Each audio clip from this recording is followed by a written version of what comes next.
Okay, we're going to do volumes of prisms and cylinders. For a prism is a three-dimensional figure with two congruent bases. And that's very important because we know that when we're talking about the base, it should have a figure or a two-dimensional figure across from it that's exactly the same, so that we know what we're talking about. If we choose a side for a base and it doesn't have a side opposite to it that's congruent, then that cannot be the base. We're going to do the volume of a prism, and we know that volume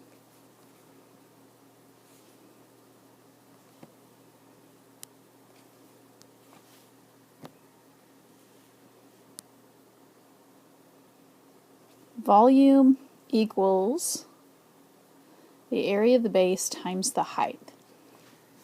Big B represents the area of the base of our prism.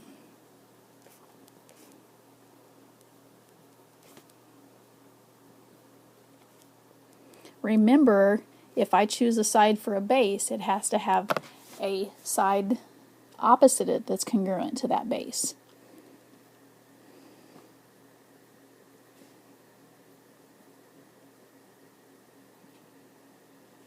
And when we're referring to height, we're referring to the height of the prism itself.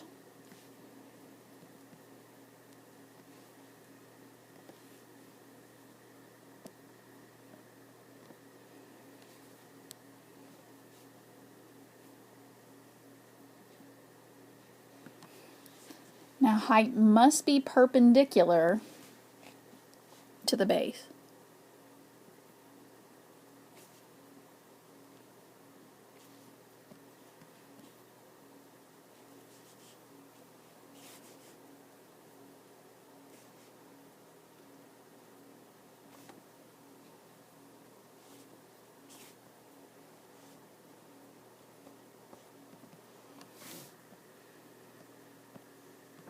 So let's go over here and try it out. In example 1, we're going to find the volume of the prism.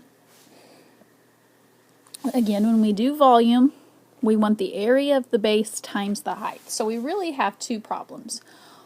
The first problem is, what's the area of the base? Or big B. And so we need to identify the base. And this, remember, the base has to have an opposite congruent side. And so in this case, since we have a rectangular prism, we have actually a lot of things to choose from, but I'm going to use the bottom here, because when I think of base, I usually think of bottom. So that's going to be my base.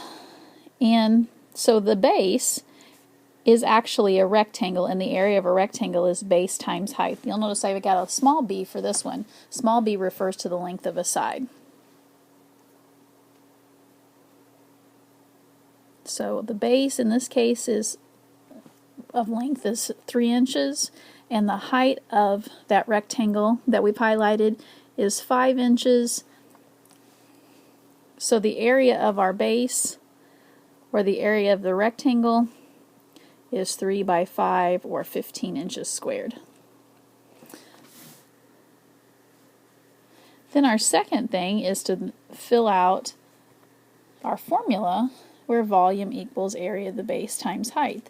We already said the area of the base is 15 inches squared. And then we want to find the height. When we're referring to the height, we're not talking about the same h that we use for the area of the base. We're talking about the height of the prism that forms a right angle with the base, and that is also 5 inches here. So my volume would be 15 inches squared times 5 inches, which is 75 inches cubed.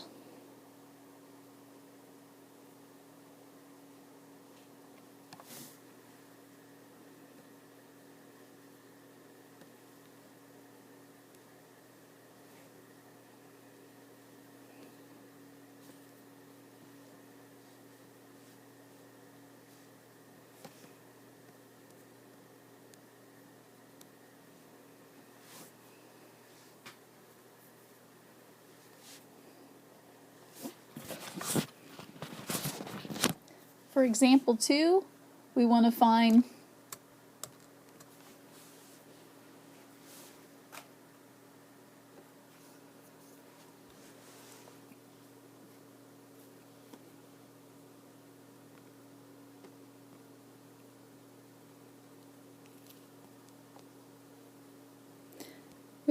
the volume of the prism. And this time we have a triangular prism. So we're still going to use volume equals area of the base times height, but this time our base is a triangle.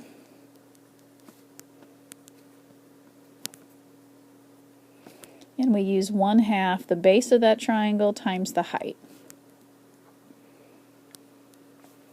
The base of our triangle is 20 meters.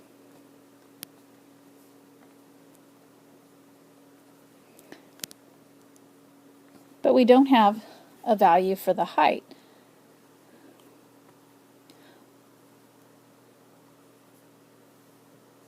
Here's my right triangle. I have 20 meters and 29 meters for the hypotenuse. So I'm going to have to use Pythagorean theorem to find the height of our triangle.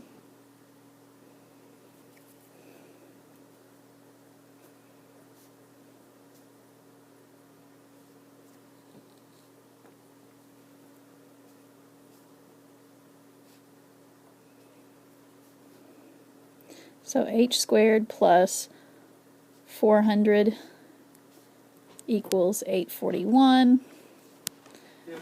And when I subtract, I get h squared equals 441. H equals 21 meters. So I'm going to use that back in my formula. 21 meters. And so the area of my base, which is our triangle, is 1/2 times 20 meters times 21 meters.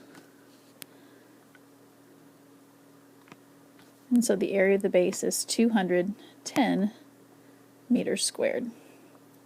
Now again, that's just the area of the base, that's not the volume. So we go back to our volume formula. Volume is area of the base times the height. We have the big B is 210 meters squared. The height, again, height is always perpendicular to the base. So if we take a look at our triangular prism here, the 40 meter side actually is perpendicular to our triangular base.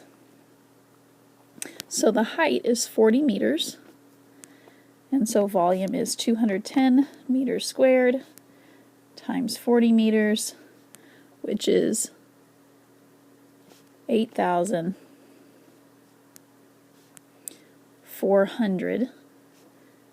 meters cubed.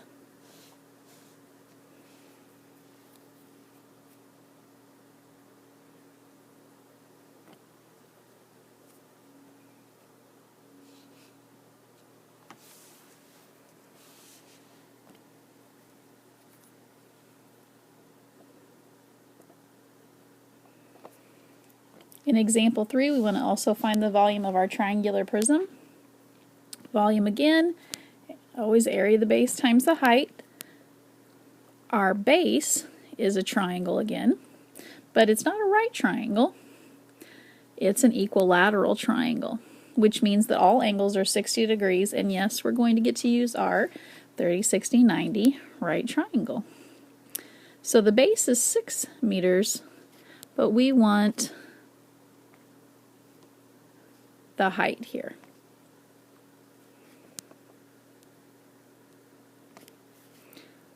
So I'm going to come over here, I'm going to draw actually the right triangle that's formed.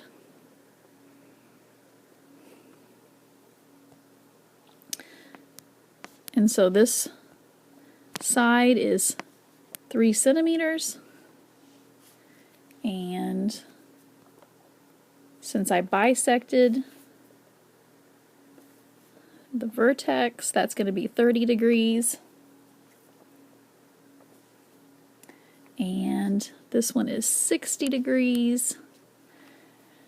Since the side opposite 30 is in, and the side opposite 60 is in square root of 3, This is going to be 3 square root of 3, and that is our height of our equilateral triangle. So then to find the area of the base, I'm going to take 1/2 times 6 times 3 square root of 3, and that is approximately 15.59 centimeters squared. Okay, then let's go back and fill in our volume formula. Volume, area of the base times height. So the area of the base is approximately 15.59 centimeters squared. The height, again, we're not talking about the height of the triangle, we're talking about the height of the prism, and it is perpendicular to the base, so the height is 18 centimeters. And so volume is 15.59 centimeters squared times 18 centimeters. And volume is approximately 280.62 centimeters cubed.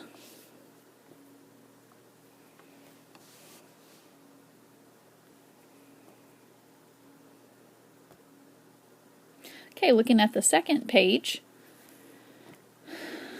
we're going to do volume of a cylinder.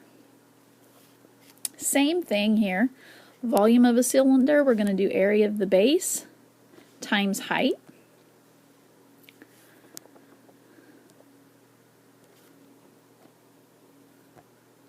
This time, our base is a circle, so we want the area of a circle, which is pi times radius squared. Now the instructions tell us to leave it in terms of pi.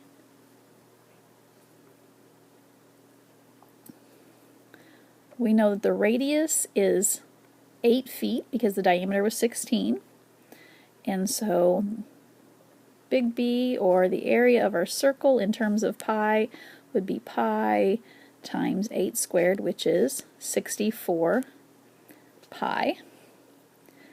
And then we want to fill in our volume formula, area of the base times height. Area of the base, we said was 64 pi, which was pi feet squared. And then our height of our cylinder, again has to form a right angle with the base, is 9 feet. 64 pi times 9 is 576 pi feet cubed.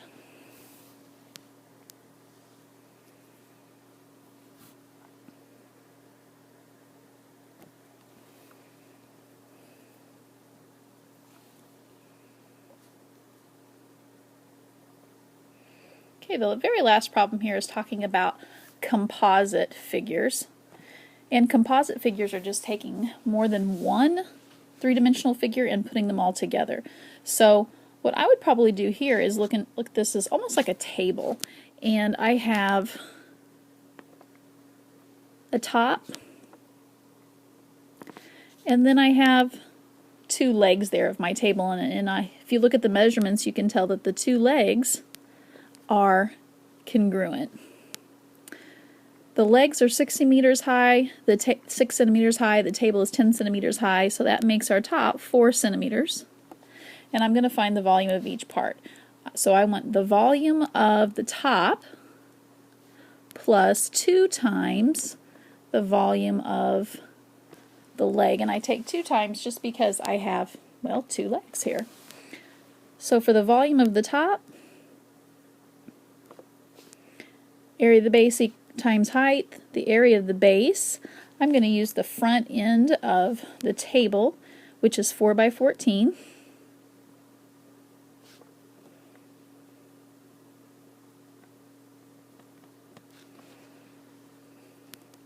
Which is 56 centimeters squared. And then the height has to be perpendicular to the base that I use, which is 25 centimeters. And so the volume of the top is 56 centimeters squared times 25 centimeters, which is 1,400 centimeters cubed. Now that's only part of my answer because that's just the top. I also need to do the legs.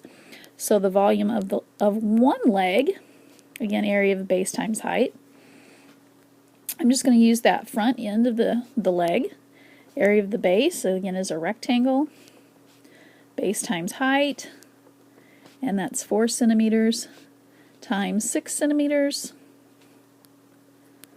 which is 24 centimeters squared. And then the height has to be perpendicular to the leg again, all the way around. If I look, we've got 25 and 25 and 25, so the height is also 25 for that.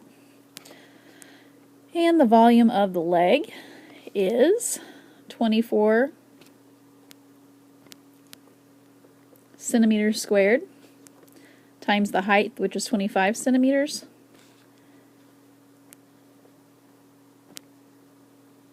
And that equals 600 centimeters cubed. So that's one of the legs. Then I want to just put it all together. I've got the volume of the top, which is 1,400 centimeters cubed, plus 2 times one of the legs, which is 600 centimeters cubed. And if I add all that together, I get 2,600 centimeters cubed.